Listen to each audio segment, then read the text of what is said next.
tata cara pengisian SPT tahunan 1771. Jadi untuk tata cara pengisiannya memang kami bagi menjadi dua, Bapak Ibu. Yang pertama adalah untuk badan usaha adalah koperasi di sini yang termasuk wajib pajak ya, ya dengan peredaran atau bruto tertentu ya, tidak melebihi 4,8 miliar atau termasuk wajib pajak di dalam pengaturan PP 23 tahun 2018 yang dirubah terakhir dengan PP 55 tahun 2022. Nah, sedikit kita refresh ya. Kenapa kok ada PP 55? Mungkin Bapak Ibu ada yang sudah membaca, ada yang pernah tahu informasi atau belum. Jadi memang ya di tahun 2022 kemarin, di Desember tahun 2022 kemarin ya, diundangkannya PP 55, di mana nanti PP 55 tahun 2022 ini mengganti ya, mencabut PP 23 tahun 2018, tetapi pengaturannya masih sama Bapak Ibu.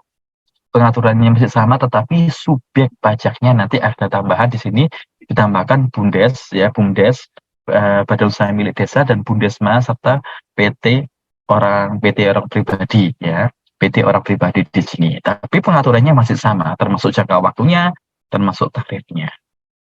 Nah, kemudian ya kita ingat lagi di sini ya, kalau kita mengisi SPT ingat kita mulai dari lampiran.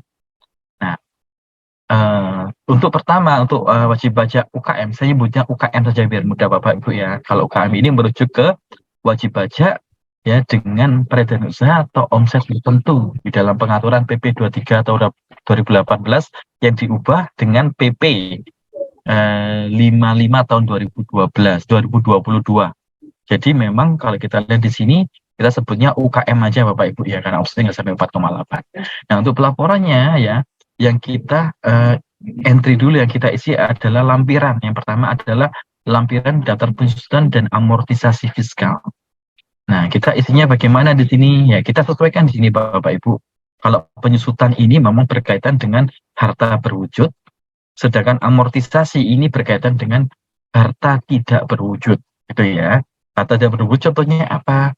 Contohnya kita memiliki hak paten, hak cipta. Ya, itu adalah harta tapi tidak berwujud, tapi menghasilkan uang juga. Pembiayaannya bisa melalui penyusutan, pembiayaan secara berkalanya melalui penyusutan, sedangkan harta berwujud itu melalui penyusutan. Yang bersama Bapak Ibu ya di sini. Nah, kemudian penyusutan sendiri kan ada bangunan dan non-bangunan. Ya kita masukkan di sini ya penyusutannya, kita ikuti di sini penyusutannya ya. Nah, kita masukkan satu persatu ya. Kemudian amortisasi kalau ada, kalau tidak ada dilewati. Kemudian berikutnya, lampiran berikutnya adalah elemen laporan keuangan di sini. Elemen laporan keuangan ini adalah gambaran Bapak Ibu dari laporan keuangan Bapak Ibu. Di sini ada pengisian ya, pengisian yang mengikuti elemen dari neraca, juga ada pengisian mengikuti elemen dari laporan laba rugi. Nah, kita isikan di sini Bapak Ibu. Jangan lupa lampiran ini baik itu yang mungkin masih manual ataupun Bapak Ibu yang menggunakan aplikasi secara online baik e-filing maupun info. Ya, kita isikan di sini contohnya adalah kas dan setara kas. Kita jumlahkan ya nilai nominal yang di kas maupun di bank kita, karena ada yang berupa cash, ada juga yang berupa tabungan di bank contohnya ya. Kita masukkan di sini ya. Begini masukannya baik yang kanan maupun kiri ini kita lihatnya dari neraca aktiva maupun pasiva. Jadi kalau yang sebelah kiri ini kita masukkan ya sesuai dengan neraca aktiva kita. Ya, kita sesuaikan saja pengisiannya, kita cari kolom yang sama di sini ya. Contohnya kas dan bank ini jadi satu, masuk kas dan setara kas. Kemudian piutang dagang kalau ada kita masukkan ya. Kemudian persediaan ya di sini, aktiva pensusutan dan lain-lain. Kita masukkan jumlahnya ya. Kemudian kalau sudah nanti ya, nah ini piutang dagang ini kita masukkan, persediaan kita masukkan, aktiva tetapnya kita masukkan ya. Penyusutan juga kita masukkan. Nah, jumlah aktiva ini harus sama dengan total aktiva di dalam di neraca sebelah kiri. Kita lihat ya total aktivanya sambil saya berikan ini Bapak Ibu ya. Saya khawatirnya ini agak ada jeda Bapak Ibu. Jadi ada jeda di tempat saya sudah berubah, mungkin di tempat Bapak Ibu masih menunggu. Jadi jumlah aktivanya ini ya sama dengan total aktiva. Jadi kalau ini ya kas setara kas ini penjumlahan dari kas dan bank. Piutang pihak ketiga masuk bidang dagang, persediaan kita masuk juga di persediaan ya. Kemudian aktiva lainnya ini kita masuk aktiva tetap, kemudian akumulasi penyusutan. Total aktivanya ini harus sama Bapak Ibu di sini dengan yang neraca yang Bapak Ibu buat ya. Kemudian kita lihat berikutnya di sini ya. Untuk yang pasifa ini sama Bapak Ibu. Paling nggak pasifa ini ada modal yang di store ya, kemudian utang di bank ya. Kemudian kita lihat ada mungkin laba ya ditahan tahun-tahun sebelumnya. Ini dari mana? Ini dari keuntungan ya koperasi Bapak Ibu yang tidak dibagi. Contohnya kalau PT itu dividennya tidak dibagi. Kalau koperasi di sini SH-nya tidak semuanya dibagi. Ada laba yang masih ditahan Bapak Ibu. Ya, laba ditahan ya di sini ya. Tahun sebelumnya. Kalau seandainya tahun ini ternyata ada keuntungan masuk laba ditahan tahun ini. Nah, kita pastikan di sini ya laba tahun berjalan ya nih. Keuntungan adalah di tahun tersebut. Contohnya tahun 2002 ada keuntungan ya yang tidak dibagi, masuknya di bagian elemen neraca bagian kanan ya di nomor 19. Kemudian total Bapak Ibu ya, total ekuitas ini sama Bapak Ibu aktiva pasifa. Ini cara pengisian di elemen neraca. Ini refresh lagi. Kemudian yang kedua ya, di bawahnya ini adalah pengisian elemen laporan laba rugi. Nah ini kalau laba rugi ya berarti kita mengajunya ke laporan laba rugi yang Bapak Ibu buat. Contohnya di sini nih peredaran usaha ya, peredaran usaha ini berarti sesuai dengan yang sebelah kanan, kemudian laba kotor dan lain-lain ya kita sesuaikan di sini Bapak Ibu ya. Kemudian lah ini agak bergeser ya kotaknya Bapak Ibu ya, beda office agak bergeser ya. Saya kira sesuai termasuk biaya-biaya semuanya kita mengikuti yang ada di laporan laba rugi Bapak Ibu. Jadi kita masukkan sesuai dengan laporan laba rugi. Ini elemen laporan keuangan. Kemudian juga ada elemen hubungan istimewa. Kalau seandainya ternyata Bapak Ibu di sini ada perusahaan yang transaksi dengan perusahaan yang memiliki hubungan istimewa, apakah itu berkaitan dengan kepemilikan yang sama, penguasaan yang sama, atau pemiliknya ini masih ada saudara dan lain-lain. Artinya maksudnya apa di sini kalau hubungan istimewa?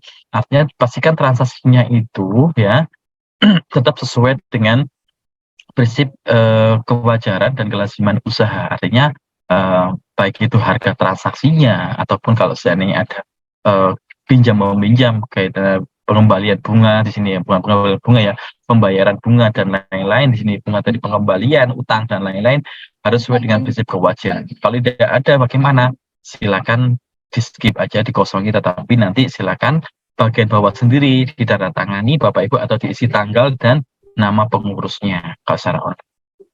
Nah, kemudian setelah kita masuk ke lampiran elemen laporan keuangan ya di sini ya Bapak Ibu, kita masuk ke bagian keempat. Ingat ya untuk pengisian SPT ini kita isi lampirannya dulu, lampiran keempat di sini ya.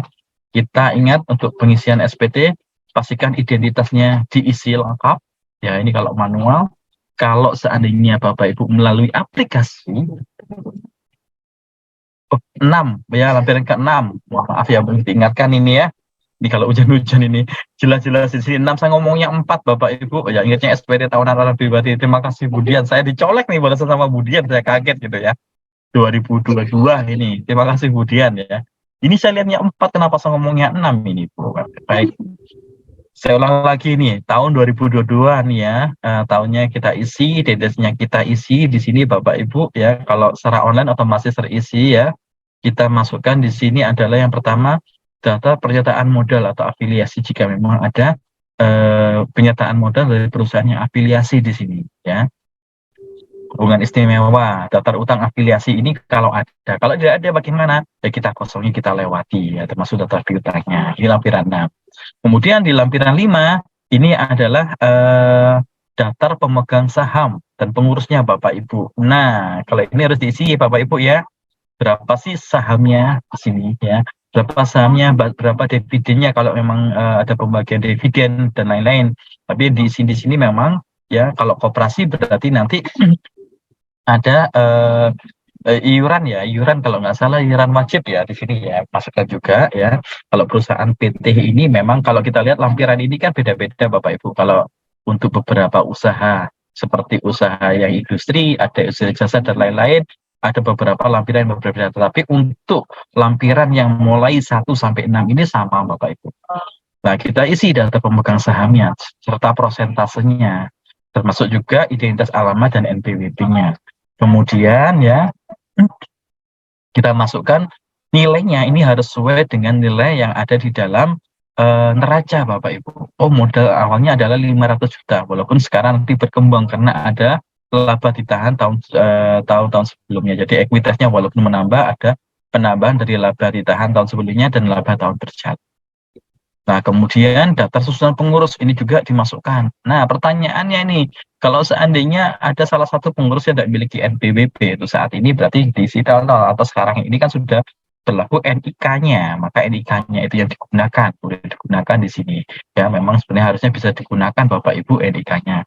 Kalau sampai saat ini kan masa transisi, kalau masih menggunakan 00 Pak, karena sebelumnya menggunakan 00 masih diperbolehkan Bapak Ibu, karena ini masa transisi. Nanti ke depannya NPWP susunan pengurus ini menggunakan NIK, karena ingat ya, kalau Bapak Ibu sebagai wajib pajak orang pribadi penduduk, NPWP-nya diganti dengan NIK. Jadi pengurus koperasinya masuk di sini semua Bapak Ibu ya. Yang pengurusnya ini intinya, jangan semuanya yang intinya di sini ya Bapak Ibu ya. Intinya mungkin adalah ketuanya, mungkin di sini mungkin ada bendahara dan lain-lain Bapak Ibu. Nah, kemudian berikutnya yang di bagian 4 lah, ini 4 beneran kalau yang ini Bapak Ibu ya. Ini berkaitan dengan PPh final ya, dan penghasilannya termasuk objek pajak. Setelah kita isi identitas ya, kita masukkan jika memang badan usaha tersebut memiliki penghasilan final. Contohnya adalah mendapatkan penghasilan dari bunga ya, bunga atau mungkin tabungan, diskoto dan lain-lain. Kemudian juga penghasilan bruto tertentu. Nah, ini karena Bapak Ibu ya. Karena di sini Bapak Ibu, maaf ya, ini ketutup Bapak Ibu ya. Nah, karena ini, oke, agak saya geser ya. Ini sebenarnya penghasilan bruto tertentu itu kita mengikuti peredaran usaha di dalam laporan laba rugi. Nah, karena yang kita bahas ini adalah wajib pajak ya, dengan peredaran usaha atau bruto tertentu ya, yang tidak lebih dari 4,8 miliar, maka peredaran usaha dari kita nyebutnya UKM biar mudah Bapak Ibu ya, UKM tersebut kita masukkan di lampiran 4, kita masukkan ke penghasilan usaha bruto tertentu. Ya, kalau kita lihat di SPT yang sekarang itu sudah ada kolomnya, jadi kita tinggal mengentry peredaran usaha atau omsetnya, kita masukkan di sini Bapak Ibu. Nah, kemudian PPh-nya kita entry di sini, PPh finalnya 100% seperti biasa Bapak Ibu ya. Kemudian di bawahnya juga ada penghasilan bukan objek pajak. Contohnya adalah bantuan sumbangan, ada hibah ya. Kemudian dividen bagian laba dari penyertaan modal pada badan usaha, penghasilan terima dana pensiun dan lain-lain. Ini disediakan untuk penghasilan-penghasilan yang bukan objek pajak. Artinya di sini memang ada beberapa bantuan hibah yang diatur dalam Undang-Undang Harmonisasi Peraturan Perpajakan, ya, di mana pengaturannya jika menerima bantuan atau hibah tertentu ya dikecualikan atau bukan menjadi objek pajak. Kemudian ya, setelah kita mengisi lampiran keempat, kita masuk lampiran ketiga di sini. Sama kita masukkan identitasnya, kemudian kita masukkan ya kredit pajak dalam negeri. Kalau Bapak Ibu memiliki kredit pajak dalam negeri Bapak Ibu ya, contohnya nih Bapak Ibu, kalau ini contohnya adalah masih tidak ada. Kalau seandainya ada, contohnya Bapak Ibu usahanya di bidang jasa. Waktu Bapak Ibu menyediakan jasa, contohnya kepada rekanan ya, atau lawan transaksi, Bapak Ibu dipotong PPh pasal 23. Nah, saat Bapak Ibu dipotong pasal 23, Bapak Ibu meminta bukti potongnya. Saya UKM, ya, saya penghasilannya peredaran usahanya tidak lebih 4,8 miliar, tapi saya dipotong PP 23 karena tidak tahuan bagaimana. Boleh di entry. Walaupun UKM ini pada dasarnya kalau Bapak Ibu memiliki surat keterangan atau sukat, ya, Bapak Ibu memiliki surat keterangan atau sukat, harusnya Bapak Ibu tidak dipotong PPh pasal 23, tetapi diganti dengan pembayaran PPh final ya, PPh final 0,5%, gitu ya. Nah, kemudian mungkin ada kredit pajak yang lain Bapak Ibu, contohnya Bapak Ibu ekspor impor gitu ya. ada pasal 22 impor dan lain-lain ya. Di sini boleh dimasukkan Bapak Ibu di entry di sini. Artinya kalau seandainya ada kredit pajak itu adalah pajak yang dibayarkan di awal. Atau kalau kita ini mudahnya adalah pengurang ya, pengurang karena pajaknya sudah dibayarkan di awal menjadi pengurang pajak berutang kita di tahun tersebut. Kalau ada. Kalau tidak ada ya kita isi kosong. Kemudian masuk ke lampiran 2. Lampiran 2 ini adalah perincian harga pokok penjualan dan biaya ya. Kita masukkan di sini Bapak Ibu rincian biaya-biayanya. Nah, kalau seperti ini kita acuannya kemana? Acuannya kita acuannya mengacu kepada laporan laba rugi kita di situ ya, laporan laba rugi kita ya. Mohon maaf di sini ini tidak terentry ya, ini yang masih formatnya ini masih yang sebelumnya tidak terentry, tetapi yang harusnya yang benar adalah di sini semuanya diisi Bapak Ibu ya, apakah itu gaji, ada pengeluaran berupa pembelian bahan atau barang dagangan kalau Bapak Ibu memang usahanya adalah dagang, kalau tidak berarti di sini dikosongin Bapak Ibu ya. Kemudian ada biaya-biaya usaha berkaitan dengan gaji, upah bonus, biaya transportasi ya, berkaitan dengan harga pokok penjualan, termasuk ini ada persediaan awal, persediaan akhir, kemudian ada biaya usaha lainnya, biaya luar usaha, dan jumlah keseluruhan ini akan otomatis. Nah, dari lampiran 2 ini, kalau Bapak Ibu mengisi, dia akan otomatis masuk ke lampiran 1 untuk biaya-biayanya, tetapi nanti untuk peredaran usahanya, Bapak Ibu nanti tinggal mengisi secara manual peredaran usahanya. Nah, bagaimana nih pengisian di lampiran 1 lah. Setelah kita mengisi identitasnya, lampiran 1-nya seperti ini nanti Bapak Ibu. Nah, ini harusnya mulai B ini ya, B sampai yang nomor G ini harusnya dia otomatis Bapak Ibu, otomatis dari, kecuali penghasilan luar usaha dan biaya luar usaha ya. B sampai D ini otomatis dari lampiran 1 dia pindah saja angkanya. Yang Bapak Ibu di sini adalah peredaran usahanya atau omsetnya. Nah, isinya dari mana? Dari laporan laba rugi yang Bapak Ibu buat di sini. Tinggal pindahkan aja. Nah, setelah ketemu penghasilan netonya untuk komersialnya di sini Bapak Ibu, ya memang harusnya kalau sudah komersial ada namanya koreksi fiskal. Tetapi karena Bapak Ibu di sini ini masih contohnya adalah wajib pajak UKM ya. Karena Bapak Ibu adalah wajib pajak UKM sesuai dengan PP 23 tahun 2018 yang dirubah dengan PP 55 tahun 2022, maka nanti ya setelah ketemu jumlah penghasilan neto komersial, di sini akan ada penyesuaian berupa penghasilan dikenai PPh final dan tidak termasuk objek pajak. Di sini nilainya sama, nomor 4 ini sama dengan nomor 3. Kenapa seperti itu? Karena penghasilan Bapak Ibu sudah dikenakan PPh final. Kan gitu Bapak Ibu ya, sudah dibayarkan PPh finalnya. Karena itu yang penghasilan itu komersial dan penghasilan PPh finalnya ini sama. Artinya nanti di belakang di bawahnya adalah 0 Bapak Ibu. Kecuali nanti Bapak Ibu ada penyesuaian fiskal baik positif negatif, contohnya karena penyusutan dan lain-lain. Ya positif dinegatifkan. Pastinya penghasilan itu fiskalnya ini 0, kecuali ada penghasilan lain yang tidak final Bapak Ibu. Tapi kalau Bapak Ibu di sini rata-rata UKM adalah final, maka penghasilan fiskalnya adalah 0. Ya, berarti nanti kalau setelahnya masih ada kekurangan, kita cek lagi Bapak Ibu. Pastikan ini itu komersial dan finalnya ini sama. Nah, ini yang perlu diperhatikan Bapak Ibu ya. Kalau Bapak Ibu sebagai UKM. Jadi kalau ada pertanyaan kita diskusi, kita simpan dulu pertanyaannya. Nah, kalau sudah tinggal masuk ke induk. Nah, pastinya induk ini juga karena dia sebagai UKM, pastinya induknya adalah juga sama nihil Bapak Ibu ya, kecuali nanti Bapak Ibu ada penghasilan lain ya. Contohnya ini tidak diaudit karena belum lebih dari 50 miliar, belum ada kewajiban diaudit ya, karena badan usaha yang di atas 50 miliar yang wajib diaudit KAP ya. Maka penghasilan netonya ini 0 ya, PPh terutangnya juga 0 ya. Semuanya ini berarti 0, tinggal diisi identitas tanggal ya, kemudian angsuran kalau ada angsuran di sini Bapak Ibu, kemudian kita masukkan PPh final. Nah, di lampiran induk ya bagian 15A ya, 15A di sini ada PPh final. Ini biasanya otomatis Bapak Ibu kalau Bapak Ibu mengentry berapa pajaknya. Di sini yang di sini adalah pajaknya, pajak finalnya Bapak Ibu. Pajak finalnya saja. Jadi bukan peredaran usaha final, tapi pajak finalnya, PPh finalnya saja yang sudah Bapak Ibu bayarkan, ya, baik itu lunasi sendiri ataupun dilakukan oleh pemotong pemungut lawan transaksi Bapak Ibu. Nah, kalau sudah ya akan ada centangan ya, akan ada centangan di sini, sesuaikan di sini centangannya apa saja dilampirkan, laporan keuangan, transaksi kutipan elemen laporan keuangan. Ini jangan lupa Bapak Ibu, karena seringkali kalau UKM ini yang bagian C ini lupa Bapak Ibu. Yang saya sampaikan tadi yang berkaitan dengan pengisian neraca dan laba rugi tadi, sering juga lupa tidak di entry. Daftar penyusutan juga wajib disampaikan.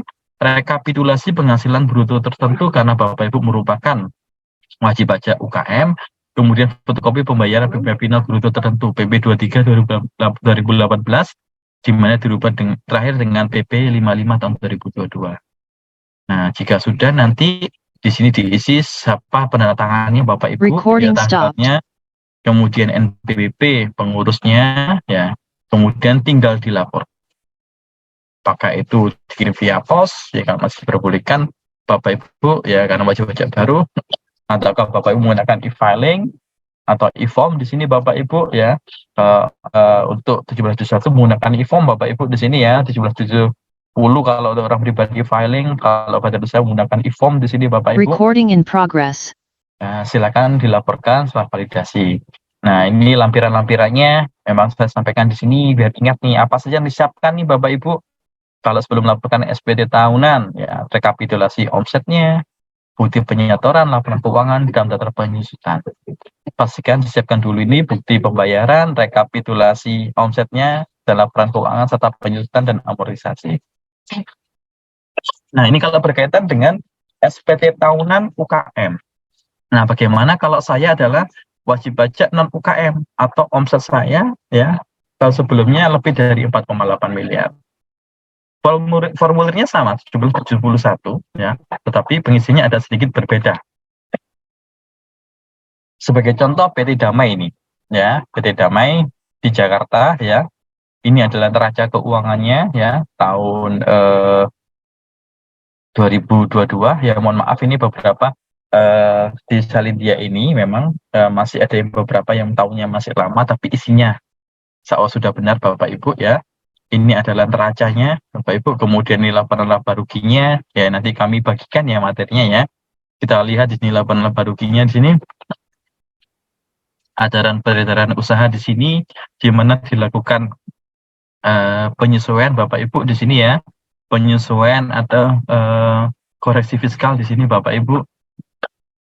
Nah, kemudian ini adalah keterangannya ya berkaitan dengan laporan keuangan ya. Jadi kita lihat PT Damai melakukan pembukuan yang terpisah atas masing-masing kegiatan usaha yang dilakukan. Jadi di sini ada penghasilan yang final dan tidak final.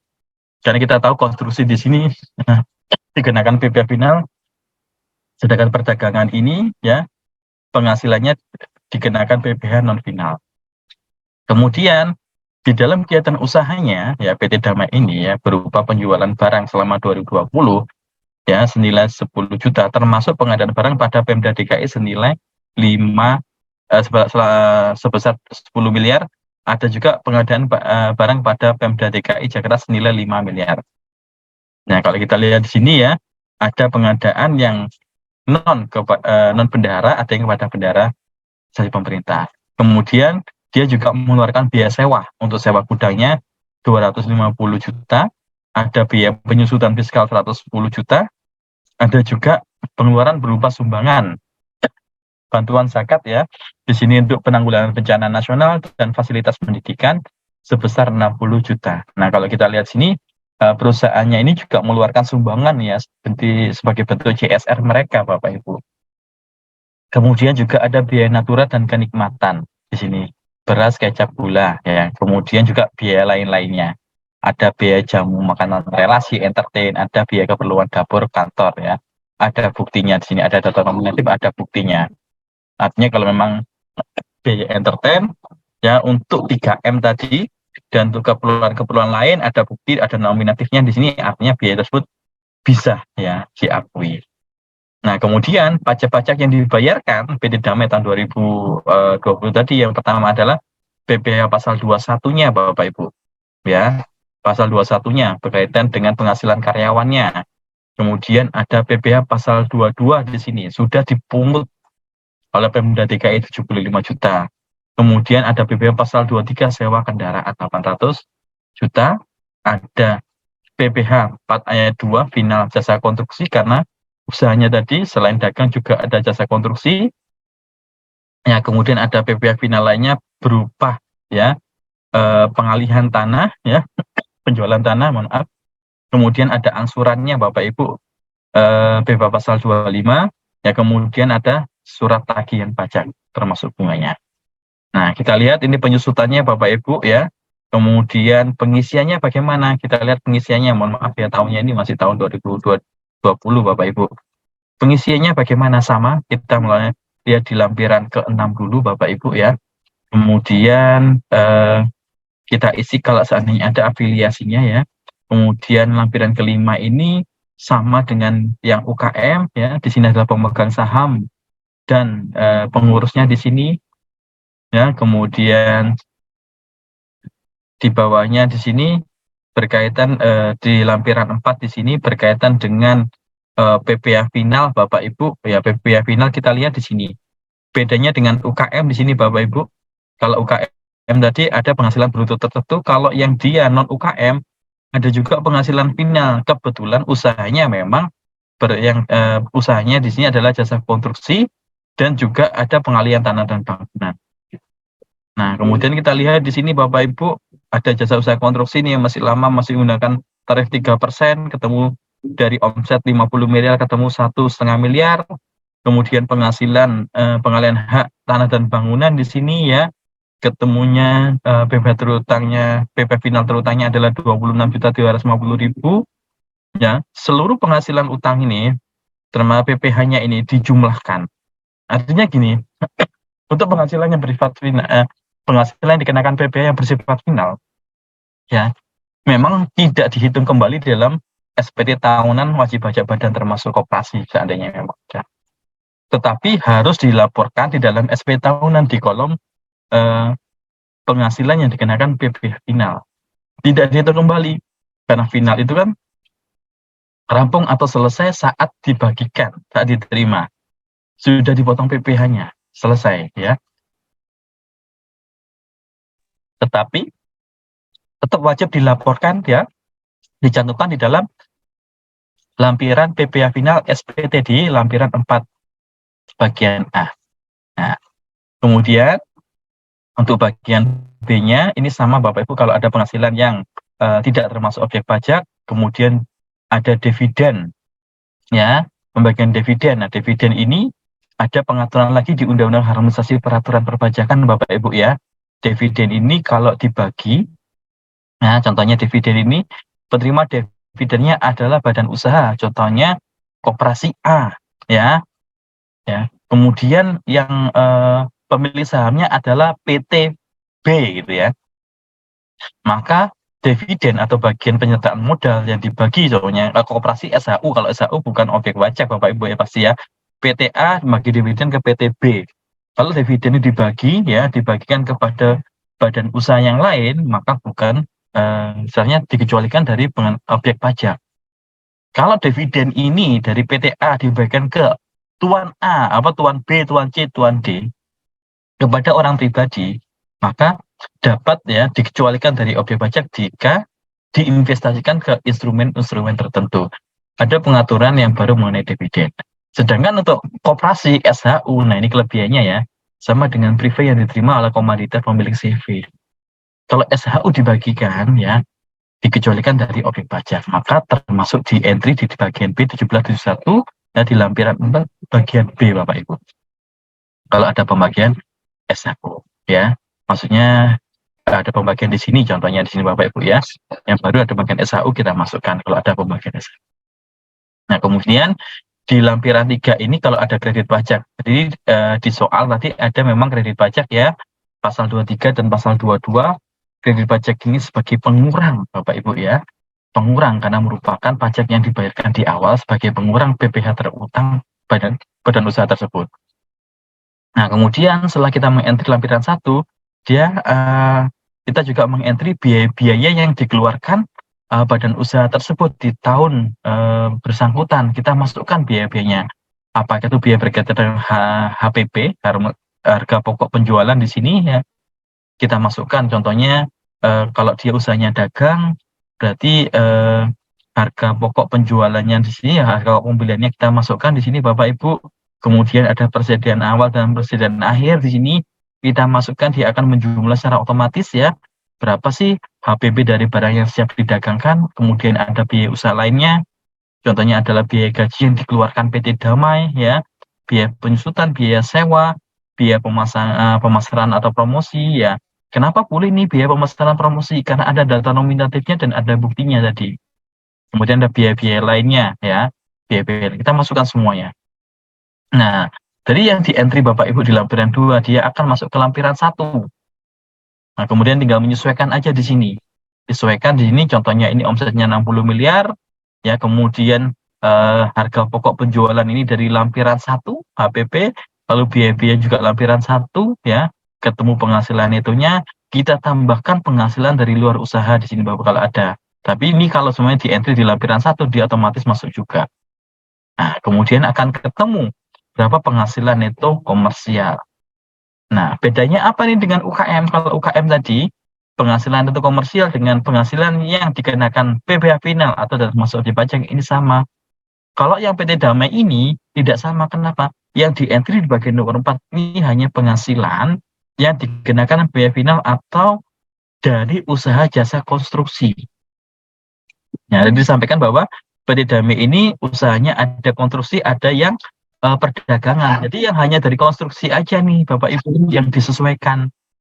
Dia kan non UKM, ya, dia non UKM. 60 miliar, lebih dari 4,8 miliar artinya. Ya, tapi kok masih ada penghasilan final atau dia termasuk objek pajak, ini berkaitan dengan penghasilan yang diterima ya. Yang pertama adalah jasa konstruksi, yang kedua adalah tidak termasuk objek pajak. Tadi ada tidak termasuk objek pajak, contohnya adalah penghasilan dari dividen dan lain-lain tadi. Karena koperasi ini menerima dividen. Nah, kalau tidak ada dividen berarti hanya penghasilan dari konstruksi. Nah, kemudian di sini ada kolom koreksi fiskal atau rekonsiliasi fiskal. Ada koreksi fiskal positif dan negatif. Koreksi fiskal positif itu maksudnya bagaimana? Koreksi fiskal atau rekonsiliasi fiskal ini terjadi karena ada perbedaan penghitungan antara komersial dan fiskal. Nah, contohnya yang paling mudah ini Bapak Ibu, mungkin Bapak Ibu memiliki dalam usahanya ada kendaraan motor yang paling mudah nih Bapak Ibu. Motor Bapak Ibu susutkan ya, itu selama 5 tahun. Sedangkan di dalam salah komersial nih, tetapi secara fiskal motor itu ternyata hanya disusutkan selama 4 tahun. Komersialnya 5 tahun, salah fiskal 4 tahun. Nah, selisihnya itu yang namanya penyesuaian, namanya koreksi fiskal. Ya. Atau mungkin ada nih biaya-biaya mungkin secara penghasilan ya. Penghasilan mungkin yang secara fiskal komersial diakui, secara fiskal tidak diakui, gitu Bapak Ibu ya. Atau biaya-biaya juga secara komersial diakui, secara fiskal tidak diakui. Contohnya ini ya, paling atas nih, biaya diberikan untuk kepentingan pemegang saham atau anggotanya, dikeluarkan untuk pribadinya, pengurusnya. Secara komersial itu boleh dibiayakan, jadi secara fiskal nggak boleh, karena itu dikoreksi. Nah, kemudian berikutnya adalah pajak penghasilan. Nah, ini yang paling nih ya, yang sering ya, pajak penghasilan ini. Secara komersial, Bapak Ibu mengeluarkan PPh, ya, di laporan keuangan komersial, pajak penghasilan bisa menjadi biaya, tapi secara fiskal ya tidak boleh dibiayakan karena itu harus dikoreksi. Nah, koreksi fiskal ada positif, ada negatif. Bedanya apa? Kalau seandainya sudah dilakukan rekonsiliasi atau koreksi fiskal, ya, ternyata pajaknya menjadi lebih besar, itu namanya koreksi fiskal positif. Dan kalau seandainya setelah dikoreksi ya, laba usaha atau pajaknya lebih kecil, itu koreksi fiskal negatif. Tapi untuk mudah kita lihat di sini ya Bapak Ibu ya, sudah ada kita lihat sudah ada beberapa poin-poinnya di sini. Tetapi untuk membedakan ya, di sini biar nggak bingung itu positif atau negatif ini hampir sama. Contohnya penyusutan ini sama-sama penyusutan. Ini jadi positif atau negatif yang masukannya. Nah, kalau seandainya Bapak Ibu dilakukan rekonsiliasi fiskal ternyata labanya menjadi lebih besar atau pajaknya lebih besar, maka di sini berarti penyusutan fiskalnya merupakan penyusutan fiskal positif. Tapi seandainya disesuaikan ya penyusutannya, ternyata laba usahanya, laba fiskalnya atau pajaknya menjadi lebih kecil, maka masuknya adalah penyesuaian fiskal negatif. Semoga bisa dipahami Bapak Ibu ya. Jadi cirinya seperti itu. Nah, setelah dilakukan koreksi fiskal, penghasilan itu komersial yang dilakukan rekonsiliasi atau koreksi fiskal, maka akan ya ketemu penghasilan itu fiskal. Nah, penghasilan itu fiskal inilah yang nanti masuk di induk, ya induk SPT. Ya, masukkan di induk SPT, kita centang tarif PPh-nya di sini. Nah, tarif PPh ini Bapak Ibu ya, yang saya beri tanda ini ya, ada A, B, dan C. Nah, A, B, dan C ini maksudnya bagaimana ini Bapak Ibu ya. Jadi gini, kalau seandainya tadi omsetnya kan 60 miliar, ada fasilitas pasal 31E. Ya, pasal 31E Bapak Ibu ya. Pasal 31E. Nah, kita fokus ke A yang dan C ini. Pasal 31E. Kalau seandainya omsetnya lebih dari 50 miliar yang dicentang bagian atas. Tapi kalau omsetnya nggak sampai atau tidak lebih dari 50 miliar, kita yang centang bagian C. Dia nanti otomatis Bapak Ibu. Kenapa seperti itu? Otomatis ketemu PPh-nya. Kenapa seperti itu? Jadi memang di dalam undang-undang ya, kalau dulu undang-undang PPh, sekarang undang-undang harmonisasi dalam perpajakan ya, di Dasar PPh, di pasal 31 ini disampaikan ada insentif ya, untuk wajib pajak badan usaha yang omsetnya tidak lebih dari 50 miliar. Di mana akan dikenakan tarif ya, 50% dari tarif normal. Tarif normal kan 22% ya tarif normalnya. Kemudian dapat insentif 50%. Jadi tinggal 11% untuk penghasilan kena pajak dari bagian peredaran bruto sampai dengan 4,8 miliar. Nah, nanti ada rumusnya sendiri kemarin kalau nggak salah sudah saya sampaikan ya. Tapi kalau Bapak Ibu menggunakan aplikasi secara online, dia otomatis menghitung. Maka kan ketemu nih berapa PPh terutangnya. Nah, kalau sudah nanti Bapak Ibu ya, ketemu PPh terutangnya Bapak Ibu. Nah, kita lihat di sini ya. Setelah tahu ada berapa PPh terutangnya, artinya Bapak Ibu masih diperbolehkan ada pengurang lagi di sini, yaitu berkaitan dengan kredit pajak. Ya, kredit pajak di sini ya. Kredit pajaknya ini bisa dari angsuran bulanan, ya angsuran bulanan, atau mungkin ada STP pasal 25, STP atas angsuran, atau mungkin di sini ada kredit pajak. Kredit pajak itu pasal 23, pasal 22 tadi. Ya, kalau ada dikurang-kurangkan, di sini dikurangkan semuanya kredit pajaknya, baik itu angsuran, baik itu STP atau kredit pajak ya, maka ketemu PPh kurang bayarnya yang tadinya 800 tinggal 605. 605 juta sini Bapak Ibu. Nah, 605 juta inilah yang harus dilunasi ya, namanya PPh pasal 29. Nah, kalau seandainya lebih bayar bagaimana? Karena kredit pajaknya lebih besar, maka Bapak Ibu nanti kan mengisi di nomor 13 ini adalah di sini adalah mekanisme jika Bapak Ibu lebih bayar, yaitu bisa dilakukan restitusi atau diperhitungkan dengan utang pajak atau dikompensasi Bapak Ibu. Kemudian di sini ya, di bawahnya ada pilihan kalau Bapak Ibu restitusinya, contohnya wajib pajak badan ya, tidak sampai 1 miliar lebih bayarnya. Contohnya saya lebih bayar 200 juta. Maka Bapak Ibu bisa mencentang nih kolom untuk pengembalian pendahuluan ya, pasal 17C atau pasal 17D. Maksudnya apa 17C ini nanti 17C ini untuk nilai batasan nilai tertentu ya, untuk wajib pajak badan tidak sampai 1 miliar, untuk orang pribadi ini tidak sampai dengan 100 juta. Nah, kemudian kalau sudah ya dilunasi, contohnya Bapak Ibu karena kurang bayar ya, kemudian setelah lapor SPT tahunan ya, wajib pajak badan usaha tersebut, pastinya Bapak Ibu nanti menghitung berapa angsuran PPh pasal 25-nya. Cara ngitung angsuran PPh pasal 25 tahun depannya, tahun yang bersangkutan ya. Karena pasal 25 ini kan angsurannya ini mengikuti penghasilan di tahun sebelumnya. Contohnya Bapak Ibu ini kan lapor SPT tahun 2022. Lapornya adalah anggap aja April 2023. Kemudian Bapak Ibu lapor nih SP tahunan. Nah, sejak April tersebut Bapak Ibu harus mengangsur PPh pasal 25 seandainya memang SP tahunnya kurang bayar. Cara penghitungnya adalah kita lihat sini ya, ada penghasilan menjadi dasar penghitungan angsuran penghasilannya, ya. Penghasilan itu fiskalnya. Kemudian di sini ketemu PPh terutangnya dikurangi kredit pajak. Penghasilan PPh dikurangi kredit pajak, sisanya inilah yang dibagi 12, itulah angsuran PPh pasal 25. Angsuran setelah Bapak Ibu melaporkan SP tahunan. Artinya kalau saya lapor SP tahunan PPh badannya ini bulan April, Januari, Februari, Maret itu masih mengikuti tahun-tahun sebelumnya, seperti angsuran bulan Desember tahun sebelumnya. Baru setelah lapor SP tahunan, Bapak Ibu ya mengangsur PPh pasal 25-nya sesuai dengan lampiran di dalam sesuai dengan induk ya, di lampiran 2 ya, bagian 2 ya, induknya kan ada 2 nih biasanya.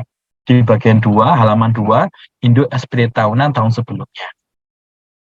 Jadi pahami ya. Jadi maunya saya lapor April nih, lapor SP tahunan tahun 2022. Setelah lapor SP tahunan, angsuran pasal 25-nya bisa berubah. Dari mana? Karena saya sudah lapor SP tahunan, ketemu angsurannya nih. Angsurannya ketemu mulai April, ketemu harus berapa-berapa. Karena kita melihat dari PPh terutang setelah dikurangi kredit pajak, baru nanti dibagi 12 hasilnya. Inilah angsurannya. Nah, sebelum lapor SP tahunan, contohnya masuk 2023, Januari sampai Maret belum lapor SP tahunan. Angsuran pasal 25-nya bagaimana? Mengikuti ya angsuran di tahun-tahun sebelumnya atau di Desember tahun sebelumnya. Mengikuti Desember tahun 2022. Artinya, angsuran itu berubah setelah Bapak Ibu lapor SP tahunan. Nah, untuk angsuran PPh pasal 25 ini sendiri ya bisa menggunakan penghitungan seperti ini, bisa menggunakan lampiran tersendiri. Contohnya bagaimana? Contohnya saya itu memang tahun kemarin 2022 ada proyek. Gitu ya Bapak ya, ada proyek. Artinya saya angsurannya pasti besar. Tahun 2021 ada proyek angsuran besar, 2021 sampai 2022. 2023 proyek sudah selesai nih. Kayaknya omset saya akan berkurang. Tidak sebesar 2 tahun sebelumnya. Nah, kalau seperti itu Bapak Ibu bisa menggunakan lampiran tersendiri untuk menghitung angsuran PPh pasal 25-nya. Atau Bapak Ibu ternyata masih menggunakan angsuran sesuai dengan SP tahun sebelumnya, ternyata omsetnya kecil. Ya, nanti Bapak Ibu bisa meminta ya permohonan untuk pengurangan angsuran pasal 25 saat tahun berjalan, Bapak Ibu. Boleh dilakukan. Bisa alternatif seperti itu.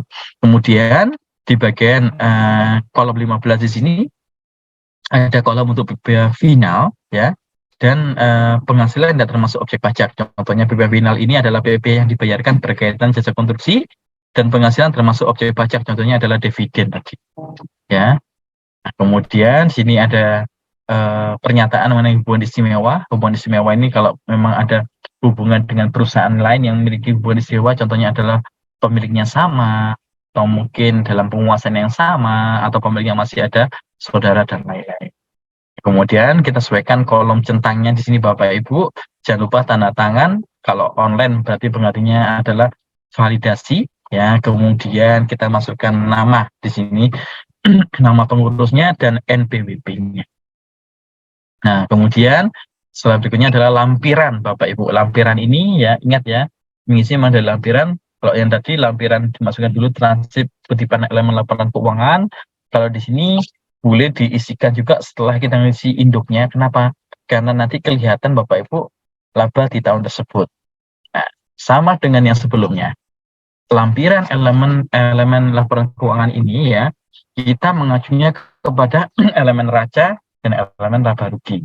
Masuknya ke dari laporan keuangan neraca maupun laba rugi. Pengisiannya silakan Bapak Ibu sesuaikan. Ya. Sesuaikan di sini Bapak Ibu. Baik di aktiva maupun pasifanya. Kalau kita lihat kas setara kas ini berarti kita isinya di neraca, kas dan bank biasanya. Kemudian piutang pihak ketiga kalau ada piutang ya, berarti dia masuk aktivanya di sini. Kemudian persediaan karena usahanya dagang, pastinya juga ada di sini persediaan barang ya yang siap untuk dijual. Kemudian aktiva lancar lainnya ya yang akan disusutkan di sini. Contohnya kita lihat di sini ada pembagian ya. Aktiva lancar lainnya ada tanah dan bangunan dan aktiva tetap ya. Karena kenapa di sini penyusutannya memang dijadikan satu akumulasinya, tetapi untuk aktiva ya, aktiva di sini berupa tanah bangunan dan non tanah bangunan ini memang dibedakan. Jadi Bapak Ibu nanti harus men-split ya, aktiva yang berupa tanah bangunan dan selain tanah bangunan. Kemudian kita masukkan akumulasi penyusutan. Akumulasi penyusutan ini yang sesuai dengan tanya Bapak Ibu. Kita jumlah aktivanya ketemu 66.526.200.000 rupiah. Nah, setelah kita mengisi aktiva, kita juga mengisi pasifanya di sini, ya. Sesuaikan juga dengan neraca yang Bapak Ibu di dalam laporan keuangan. Yang pertama adalah utang, yang ketiga kemudian modal saham, ya.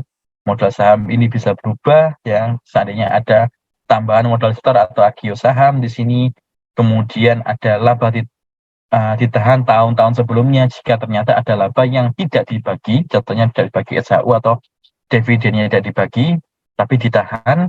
Nah, kemudian ada laba di tahun ini. Nah, laba tahun ini mengikuti neraca laba rugi, Bapak Ibu. Nanti neraca laba ruginya, ya. Di sini kemudian ketemu jumlah pasifanya. Aktiva pasifa ini harus balance, Bapak Ibu. Ya, kalau nggak balance gimana? Berarti ada yang salah penghitungannya di sini, Bapak Ibu. Jadi aktiva pasifa harus balance.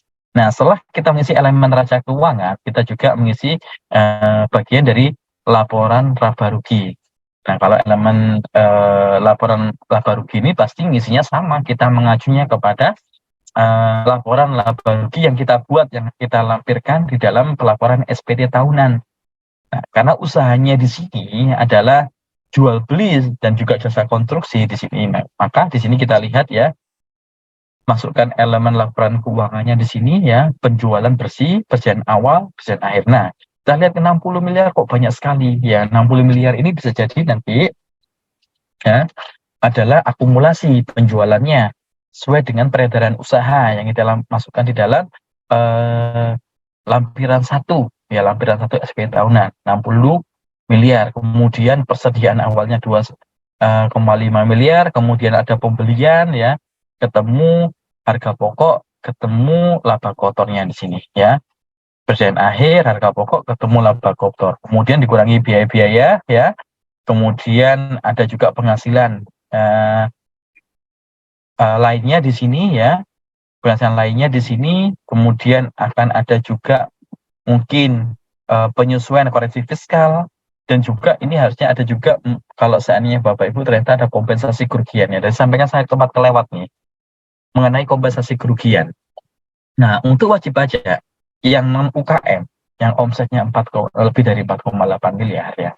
Seandainya di tahun pajaknya itu mengalami kerugian, maka kerugian yang dialami dapat dikompensasikan sampai dengan 5 tahun sampai kerugian tersebut habis. Contohnya dikompensasi 5 tahun, tahun kedua sudah habis, berarti tahun berikutnya sisanya itu yang dibayarkan.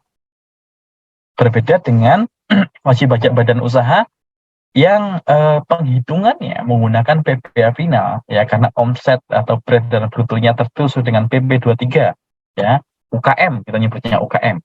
Sesuai dengan PP 23 tahun 2018 yang dirubah terakhir dengan PP 55 tahun 2022 ya. Kerugian tidak diakui karena di situ memang penghasilannya final, Bapak Ibu. Ya, artinya kalau dikenakan PPh final dari omset ya, tidak melihat biaya-biaya. Ya, tidak mengakomodir kompensasi kerugian. Tetapi kalau yang non UKM yang di luar pengaturan PP 23 tahun 2018 yang dirubah terakhir dengan PP 55 tahun 2022, kompensasi kerugian ya dapat ya dilakukan kompensasi ya, atau dilakukan kompensasi ya Bapak ya, sampai dengan 5 tahun terakhir sampai kompensasi kerugian tersebut habis. Nah, ini bedanya di situ Bapak Ibu ya. Nah, kemudian kalau sudah diisi semuanya, jangan lupa tambah di entry tanggal ya, kemudian identitas wajib pajak di sini ya, pengurus atau penguasanya, tanda tangannya ganti kode validasi, dikirim. Nah, ini kalau kurang bayar yang dengan SSP ya, ini yang lama.